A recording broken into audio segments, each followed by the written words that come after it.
Good evening, my brothers, my sisters, my elders. Today, inside these marble halls of the United Nations, history pauses. The General Assembly is in its 80th year. The same pageantry, the same protocols. Yet on this day, a young man from a landlocked nation stands at the edge of humiliation.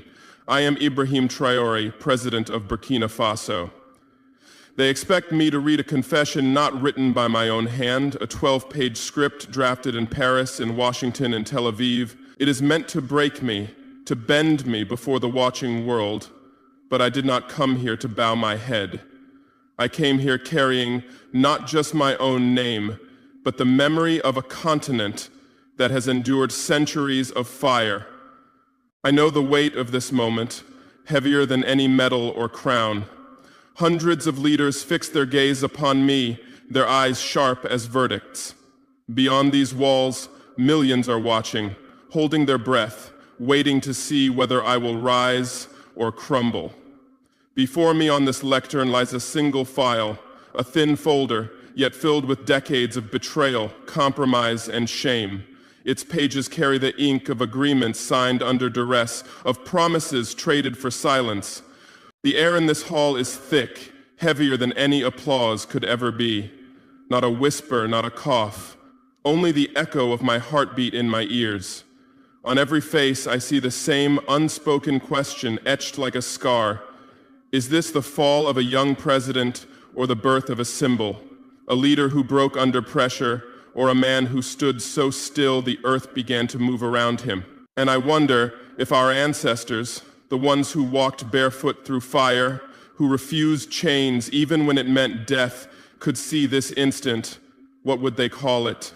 Would they brand it surrender, another page in the book of our humiliation, or would they see in it the tremor of something new, the first breath of freedom, raw and unsteady but undeniable? This moment is not just mine, it belongs to the miners and farmers, the mothers and students, the soldiers who chose hunger over betrayal, the children who still dream under broken roofs. It belongs to every name whispered in struggle, every grave left unmarked. Here, under the cold glare of these lights, I carry them all. And whatever happens when I open my mouth, whether my words ignite or silence, history will judge not my posture, but my choice. I know the weight of this moment. It is heavier than any crown that could be placed upon my head, heavier than any chain that could be fastened to my wrists. Hundreds of leaders stare at me from their seats, each of them cloaked in power, calculation, and expectation. Their gazes do not merely observe, they weigh, they measure, they search for signs of weakness or resolve. Beyond these walls, millions watch across the globe, in crowded cafes and dimly lit living rooms, in villages where a single flickering screen has gathered a crowd. They lean forward not just to see a speech, but to witness a turning point. Before me lies a single file on this lectern. To the eye it is thin, almost ordinary, but I know its contents are anything but. Its pages are a history of deals and betrayals, signatures made under duress, concessions dressed up as progress. It is a ledger of our dignity, sold line by line, in exchange for illusions of security and prosperity. It is the weight of decisions made long before I stood here, yet it is mine to answer for now. The silence in this hall is a living thing. It presses against my skin, denser than any applause, more deafening than any outcry. It is the silence of people holding their breath, of centuries hanging suspended between one heartbeat and the next. On every face I read the same question carved into their features. Is this the fall of a young president or the birth of a symbol? Will I become another name in the long list of those who promised and then yielded? Or will this be the instant where something larger than one man begins? And in the quiet, I think of those who came before. Our ancestors who walked barefoot through fire, who spoke freedom when the price was death, who sang in chains so their children might one day stand. If they could see this moment, this hall, these lights, this frail folder between my hands, how would they name it? Would they call it surrender, another carefully staged humiliation, or would they see it as something else? The trembling, defiant first breath of freedom, because this moment does not belong only to me. It belongs to the farmers whose fields have been stripped, to the miners who vanish into shafts of darkness, to the mothers who bury their sons with calloused hands and unbroken eyes. It belongs to the students who dare to question, to the soldiers who chose hunger over betrayal, to the children who dream under roofs cracked by rain, but not by resignation. I am here because of them, and I carry them like a chorus inside me. I feel the pulse of history in my chest. I feel its eyes on my back, urging me, warning me, and I understand that whatever words I choose next, whether they bring fire or calm, whether they are met with cheers or condemnation, they will not be measured only as a speech. They will be measured as a choice to bow or to stand, to perpetuate or to break. This is not just an address, it is a crossing, and on the far side of this crossing something will be born, either another page of compromise or the beginning of a different story, one written not in the ink of treaties, but in the breath of a free people. This so-called confession accuses Burkina Faso of destabilizing our region, of undermining international peace, of obstructing cooperation. It demands acknowledgement, apology, submission. The logic is clear. If the young president bows, our rebellion against foreign dictates will collapse. Burkina Faso will return to the fold, chastened and silent. For some in this room, that is the evening's expected climax. For them, my age makes me a convenient target. Barely past my mid-30s, I am one of the youngest heads of state to mount this platform. Many doubt my endurance. Some whisper I am reckless. Others predict I will not last a year in office, and yet here I stand, not merely surviving, but standing at the very heart of world diplomacy. This silence is not ordinary silence. It is the hush of anticipation, like the pause before a verdict is read. Western delegations lean forward, expecting compliance.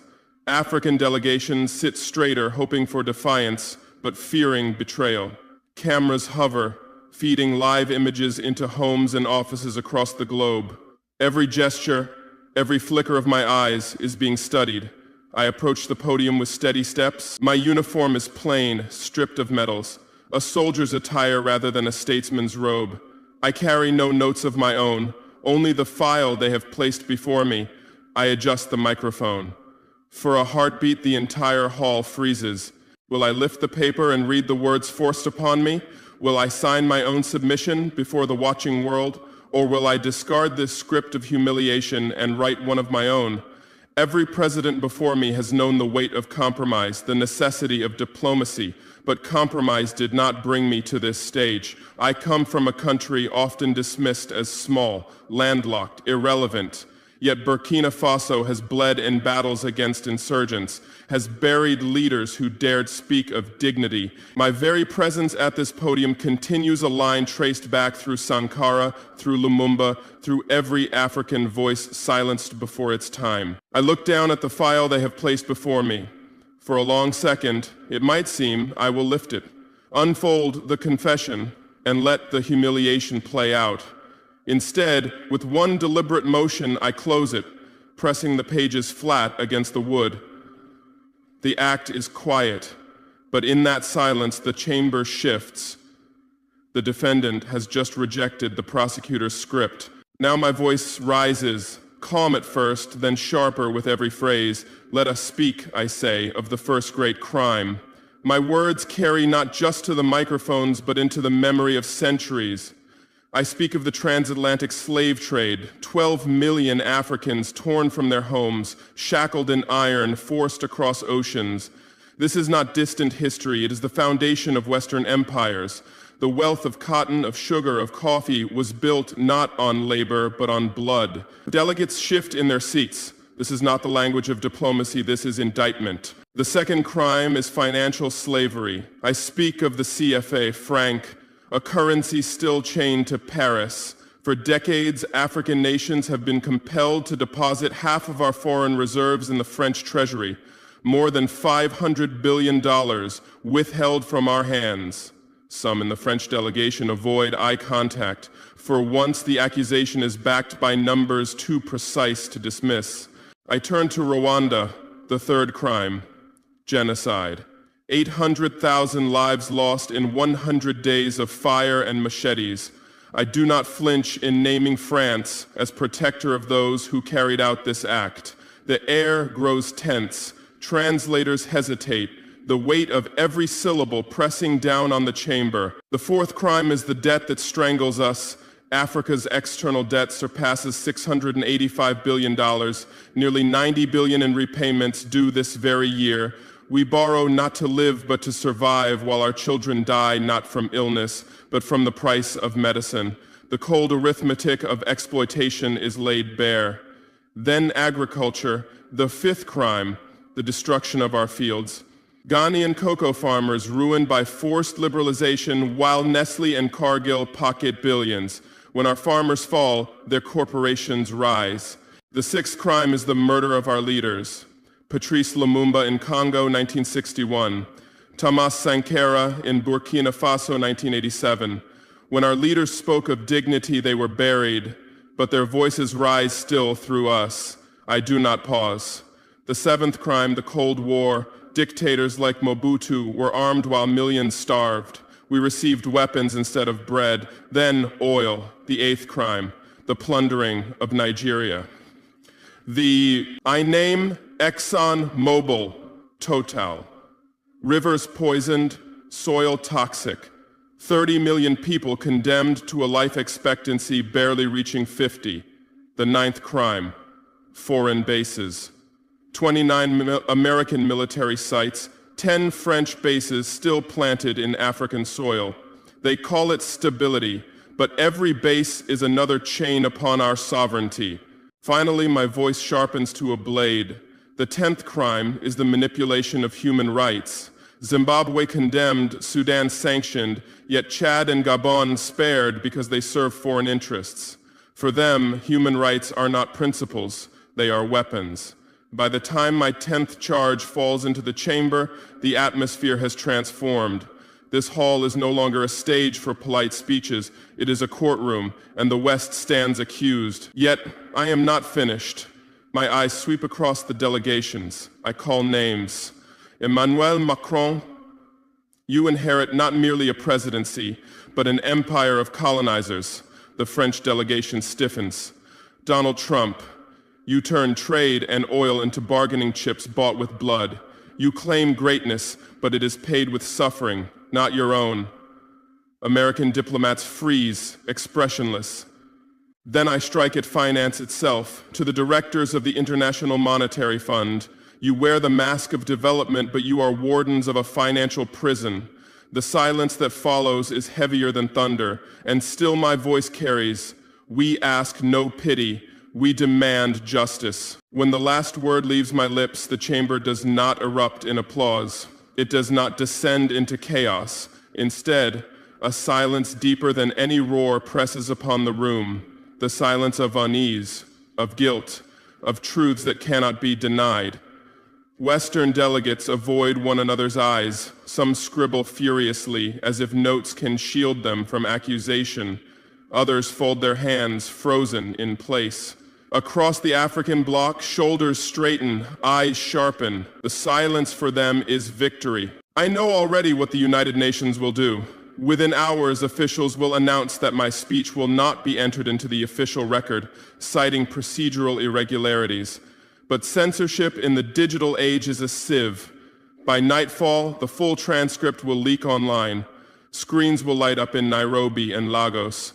In Johannesburg, students will project my words onto university walls. We ask for no pity. We demand justice. Social media will ignite like dry brush meeting flame. Hashtags bearing my name will surge across Africa, trending not only in French and English, but in Swahili, Yoruba, Wolof, Zulu. Commentators will call it the most defiant African address since the age of decolonization. I can already imagine the diaspora echoing this fire. In Paris, young Africans will march past the Eiffel Tower with placards reading, "Traoré speaks for us." In London, chants of "No more chains" will ring through Trafalgar Square. In New York and Washington, African American leaders will speak of the resonance with their own history. comparing my defiance to the oratory of civil rights preachers. Churches in Atlanta and Detroit will read passages from my address aloud as though they are scripture, but not all response will be celebration. In policy circles, from Washington to Brussels, whispers of alarm will spread. Analysts will warn of a dangerous precedent. If a small landlocked nation can defy the script, others might follow. Could this speech ignite a chorus of voices refusing the language of dependency? Western media will scramble to shape the narrative. Some outlets will dismiss it as theater, the outburst of an inexperienced leader. Others will note its undeniable historical weight, even as they hesitate to endorse my claims. Cable news anchors will debate late into the night. Was this recklessness, or was it the moral conversation of our time? Yet through it all, one fact will remain unshakable. This speech cannot be buried. The silence of the chamber will give way to the noise of the streets, the hum of online platforms, the echo in houses of worship. What began as a carefully staged confession will become a wildfire of defiance. And yet, amid the chants and the hashtags, a deeper question will linger. The world will have heard my indictment, but what will come of it? By dawn the next morning, I will no longer be merely the president of Burkina Faso. I will have become something larger, something uncontained by borders or titles. What was planned as a humiliating spectacle will have turned into a transformation so swift that even my enemies struggle to grasp it. I know the risks. Western powers rarely accept humiliation without response. Whispers will spread of sanctions, of financial pressure, even of plots to remove me by force. The ghosts of Lumumba and Sankara will linger in every discussion, reminders that courage alone does not guarantee survival. Within Africa, too, the test is not simple.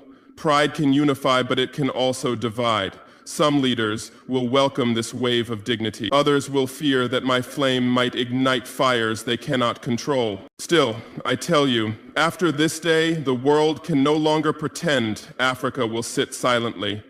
Whether in triumph or in tragedy, I will have made sure of that.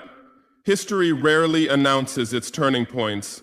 They arrive disguised as ordinary moments, only later revealed as fire. What was meant to be a confession has become a charge sheet. What was meant to be humiliation has become defiance. And so I close with these words. We did not ask permission to be free. We stood up to claim it. In those words live the lessons of dignity, memory, courage, and identity. Dignity, that true strength comes not from recognition, but from refusing to bow. Memory, that the past is not erased, it breathes through generations. Courage, that one honest voice can carry farther than 1,000 empty declarations. Identity, that freedom begins the moment we stop imitating and start embracing who we are. Some will call this speech rumor, others will swear it truth. The United Nations may choose not to publish it, yet whether fact or fable, it will spread as history itself. Because history is not only what is recorded in documents, it is also what burns in memory, what circulates in whispers, what marches in the streets. The question then is not whether I spoke these words. The question is what you will do with them. Will you let them pass as a headline forgotten by tomorrow's news, or will you take them as a vow, a reminder that justice cannot wait for permission? To you, the listener, I offer a challenge. In your own life, are you waiting for permission, or are you ready to stand and claim what is right? If my story moves you, carry forward one word, justice, or freedom, or simply black gold. Let the world know which flame you will carry forward, because freedom is never given, it is seized by those who dare to demand.